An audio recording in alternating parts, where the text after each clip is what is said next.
Serge, vous avez appuyé en quelque sorte les propos de David Gillet. On va vous inviter à aller à notre mur d'images pour évoquer justement les qualités, surtout de Serouguira, ces qualités offensives notamment de la part de l'attaquant guinéen. Oui, totalement. À travers les images qui vont suivre, on va voir toutes les caractéristiques du jeu de Serouguira, notamment dans la surface de réparation avec son jeu de tête.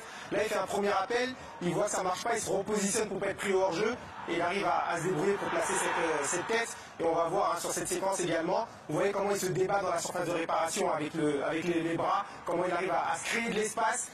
Comme on dit dans le jargon footballistique, il joue des coudes tout simplement pour se faire son espace à lui. Là, encore une fois, on va voir comment il arrive à placer sa tête au milieu des défenseurs. Il y a toujours une prise à 2, à 3, mais il arrive toujours, lui, à être dans le bon timing. Là, sur cette séquence, là, on va voir une autre partie de ses qualités. C'est toujours à la limite du hors-jeu. Il sent les coups. Là, le ballon, il tombe dans le dos du défenseur. Et le face-à-face, il se loupe pas. On va voir sur d'autres situations. Là, on voit encore une fois, ça va être un face-à-face, mais c'est le début de l'action qui est importante. Regardez la courbe de sa course. Il prend du retard sur le défenseur, mais avec sa vitesse, il arrive à rattraper et garder la lucidité pour pouvoir faire la différence face au gardien.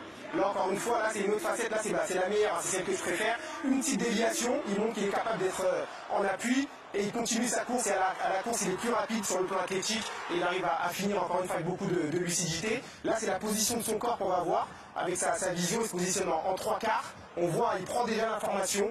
Quand il reçoit le ballon, il a un temps d'avance sur les défenseurs, ça lui permet justement de faire ce qu'il veut. Et regardez, quand je dis ce qu'il veut, c'est vraiment ce qu'il veut. Et voilà, il arrive à terminer. Le gardien n'a plus qu'à ramasser le ballon dans les buts.